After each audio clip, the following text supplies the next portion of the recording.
திருவிருந்துக்கு நாம் வரும்போதெல்லாம் தொடர்ந்து இந்த திருவிருந்தினுடைய சத்தியத்தை நாம் படித்து புரிந்து கொள்கிறோம்.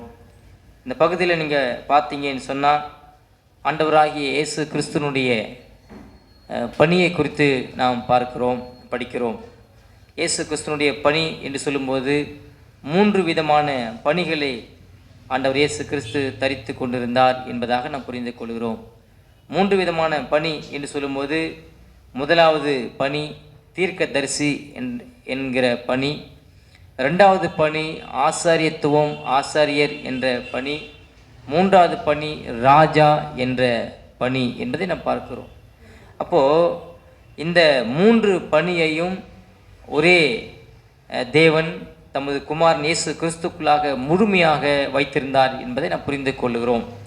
பழைய ஏற்பாட்டில் நீங்கள் பார்த்தீங்கன்னு சொன்னால், பழைய ஏற்பாட்டில் ஒரு மனிதன் அபிஷேகம் பண்ணப்படணும் என்று சொன்னால், ராஜாவாய் வருவதற்கு அபிஷேகம் பண்ணப்பட வேண்டுமானால் அவர்களை அபிஷேகம் என்று சொல்லி தைலத்தை தலையின் மீது ஊற்றி தாடி வழியாய் வழிந்து சரீரத்திலே இருந்து கீழே போகிற ஒரு நிலை பழைய ஏற்பாட்டினுடைய முறைமை.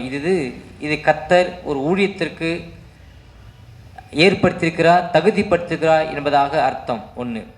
2வது ராஜாக்கள் அபிஷேகம் பண்ணும்போது இவர்கள் ஜனங்களுக்காக நியமிக்கப்பட்டவர்கள் என்பதை அடையாளப்படுத்தும் வண்ணமாக அவர்கள் ராஜாவுக்கு அவர்கள் என்ன செய்கிறார்கள், அபிஷேகம் பண்ணப்படுகிறார்கள். இதுதான் நாம் அபிஷேகத்தை குறித்த இந்த காரியத்தை நாம் பார்க்கிறோம். அப்போது இந்த 3 பணிகளையும் ஆண்டவராகிய இயேசு கிறிஸ்துவுக்கு பிதாவாகிய தேவன் கொடுத்திருந்தார். அப்போ தீர்க்கதரிசி என்று சொல்லி நாம் பார்த்தோம் என்று சொன்னால், தீர்க்கதரிசி அதனுடைய காரியத்தை நாம் எப்படியாக விளங்கி கொள்ள முடியும் என்று சொல்லும்போது, இயேசு கிறிஸ்து கடவுளுடைய, அதாவது தேவனுடைய முழுமையான வார்த்தையாக அவர் இருக்கிறார் என்பதை நாம் புரிந்து கொள்கிறோம். அவர் தான் முழுமையான வார்த்தையாக இருக்கிறார், தேவனாக இருக்கிறார், தேவனுடைய மகனாக இருக்கிறார், அதாவது மனித குமாரனாக இருக்கிறார், தேவ குமாரனாக இருக்கிறார் என்பதை நான் புரிந்து கொள்கிறோம். அப்போது பழைய ஏற்பாட்டு தீர்க்கதரிசிகள் எல்லாம் எப்படி சொல்கிறாங்க அப்படின்னு சொன்னால், கர்த்தர் உரைக்கிறது என்னவென்றால், கர்த்தர் சொல்லுகிறது என்னவென்றால் அப்படின்ற ஒரு வார்த்தையை பயன்படுத்துவாங்க. நீங்கள் ஏசாயா தீர்க்கதரிசியை ஆரம்பித்து எரேமியாவாக இருக்கட்டும், எசேக்கியேலாக இருக்கட்டும், இன்னும் வரக்கூடிய தீர்க்கதரிசிகள் அனைவரும் எப்படி சொல்லுவாங்கன்னு சொன்னால், கர்த்தர் வாய் இதை சொல்லிட்டு, கர்த்தர் உரைக்கிறார், கர்த்தர் சொல்லுகிறார் அப்படின்னு சொல்லுவாங்க.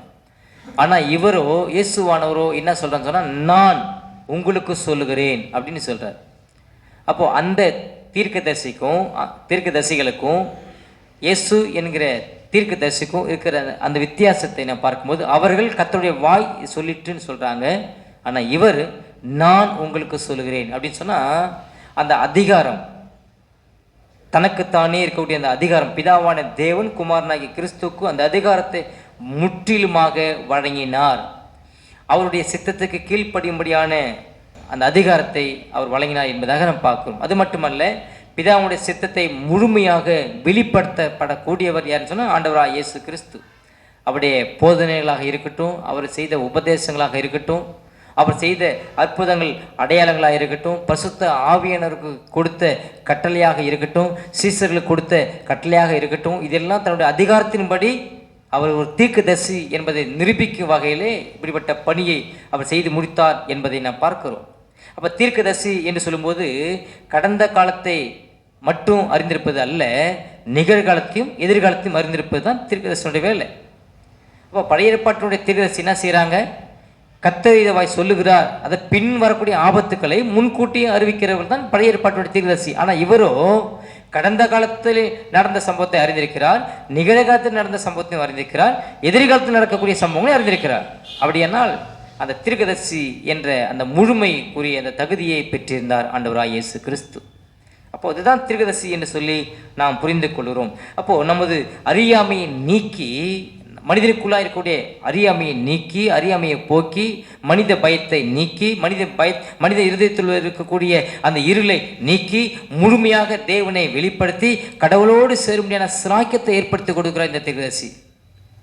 இதுதான் இவருடைய பணி. முதல் பணியை நான் பார்க்கும்போது தீர்க்கதரிசி என்ற இந்த பணி. 2வது பணியை நான் பார்க்கும்போது ஆசாரியர் என்ற பணி. அப்போ ஆசாரியர் என்று சொல்லும்போது ஒரு இருதயம் ஒரு மனிதனுக்கு எவ்வளோ முக்கியமோ அது போல ஆசாரியர் என்ற பணி தேவனுக்கும் மனிதனுக்கும் ஏற்பட்ட மிக உன்னதமான பணி. ஒருவேளை நீங்கள் கடவுள் யாரும் பார்க்க முடியாதுன்னு சொல்லி நம்ம பழைய ஏற்பாட்டினுடைய போதனை சொல்லுது, அதுதான் உண்மையும் கூட. அப்போது பார்க்க முடியாத ஒரு தேவனை, ஒருவரும் சேரக்கூடாத ஒளியிலே வாசம் பண்ணுகிற தேவனை இவர் வெளிப்படுத்தும் வண்ணமாக இரண்டாவது நிலை, இரண்டாவது அந்த பணின்னு சொல்வது ஆசாரிய பணியை எடுத்துக்கொள்கிறார். அப்போ பிதாவாகிய தேவனை வெளிப்படுத்தும் வண்ணமாக பரிசுத்த இயேசுவான தேவன் என்ன செய்கிறார் என்று சொன்னால் ஆசாரியத்துவ பணியை எடுத்துக்கொள்ளுகிறார். அப்போ பழைய ஏற்பாட்டில் ஆசாரியர்கள் என்ன செய்கிறாங்க? பலிகள் செலுத்துகிறாங்க. இப்போ பலிகள் செலுத்தி வரக்கூடிய இயேசுவை முன்னிறுத்தி அடையாளப்படுத்தி அவர்கள் பலி செலுத்திட்டே இருக்கிறாங்க. ரத்தம் தெளிக்கிறதாக இருந்தாலும் சரி, அல்லது பலி இடுகிற காரியங்களாக இருந்தாலும் சரி, மகா பசுத்த ஸ்தலத்தில் போகக்கூடிய காரியங்களாக இருந்தாலும் சரி, சாதாரண ஸ்தலத்தில் ஆரம்பித்து மகா பசுத்த ஸ்தலம் வரைக்கும் செய்யக்கூடிய அத்தனை பணிகளும் அதை வரக்கூடிய இயேசு கிறிஸ்துவை வெளிப்படுத்துகிறது. ஆனால் இந்த ஆசாரியனை குறித்து நம்ம பார்க்கும்போது, அப்போ ஒரு மனிதனுக்கு இருதயம் எவ்வளோ முக்கியம் வாய்ந்தா இருக்கிறதோ அதுபோல் இயேசுவானவர் வருகை, அவருடைய பணி ஒவ்வொரு மனிதனுக்கும், பாவியான ஒவ்வொரு மனிதனுக்கும் அது முக்கியத்துவம் வாய்ந்த பணியாக இருக்கிறது. இப்போ கடவுள் பிதாவான தேவனுக்கு முன்பாக இயேசுவானவர் பரிந்து பேசுகிறார். பழைய ஏற்பாட்டினுடைய ஆசாரியன் தனக்காக பலி செலுத்தணும், தன்னுடைய குடும்பத்துக்காக பலி செலுத்தணும், தனக்கு பின்னால் இருக்கக்கூடிய ஜனங்களுக்காக பலி செலுத்தணும். ஆனால் இவர் அப்படி இல்லை, ஒரே பலியை ஒட்டுமொத்த உலகத்துக்காக செய்து நிறைவேற்றி சிலுவையிலே முடித்தார். ஒரே தரம் சிலுவை பாடு திரும்ப திரும்ப அவர் அறையப்பட வேண்டிய அவசியம் இல்லை. ஒரே தரம் நம்ம எல்லாருக்காகவும், தெரிந்து கொள்ளப்பட்ட, மீட்கப்பட்ட, முன்குறிக்கப்பட்ட எல்லாருக்காகவும் இயேசு கிறிஸ்து ஒரே பலியாக சேர்ந்து பலியாயிட்டார். எனவே திரும்ப திரும்ப பலி செலுத்த வேண்டிய அவசியம் இல்லை. பழைய ஏற்பாட்டில் ஒரு நாளைக்கு 3 முறை, காலையில், மதியம், சாயங்காலம், இப்படி 3 வேளையும் பலிகள் செத்து கொண்டே வந்தாங்க. ஆனால் புதிய ஏற்பாட்டில் இயேசு என்ற அந்த ஆசாரியன் ஒரே முறை பலி ஆகப்பட்டு முற்றிலுமாக இரண்டாவது பலியை நிலைநிறுத்துவதற்கு முதலாவது பலியை நீக்கி போட்டார் என்று வேதம் சொல்கிறது. அப்போ இவர் பலியின் மூலமாக முதலாவது பலி முற்றிலுமாக முற்றுப்புள்ளி வைக்கப்பட்டது. இனிமேட்டு ஆடு மாடு செலுத்த வேண்டிய அவசியம் இல்லை. ஒருவேளை நீங்கள் யோசிச்சு பாருங்கள், ஆடு மாடு இன்றைக்கி இருக்கக்கூடிய மனிதர்கள் செய்யணும்னு சொன்னால் எத்தனை ஆடு மாடுகள் பலி செலுத்துறது? எவ்வளோ செம்மறி ஆடு, எவ்வளோ வெள்ளாடு. அது மட்டும் இல்லை, ஏழையான மனிதர்கள் காட்டுப்புறா, காட்டில் போய் அலைஞ்சு கொண்டு வரணும். ஏழையாக இருக்கக்கூடிய மனிதன் காட்டில் அது எங்கே இருக்குன்னு சொல்லி தேடி கண்டுபிடிச்சி கொண்டு வரணும். எத்தனை கோடி மக்கள். இதுதான் பழைய ஏற்பாட்டில் ஆசாரியம் செய்தது. ஜனங்க கொண்டு வருவாங்க, ஆசாரியம் பலி செலுத்தி அதை நிவர்த்தி செய்வோம் அவங்களுடைய பாவத்தை. ஆனால் இயேசுவானவர் தன்னுடைய பாவத்தை அங்கே நிவர்த்தி செய்யலை, ஜனங்களுடைய பாவத்தை நிவர்த்தி செய்தார். ஏன்னு சொன்னால் அவரிடத்துல என்ன இல்லை? பாவம் இல்லை, குற்றம் இல்லை. அவர் குற்றம் இல்லாதவர், மாசற்றவர், அவர் பரிசுத்தர்.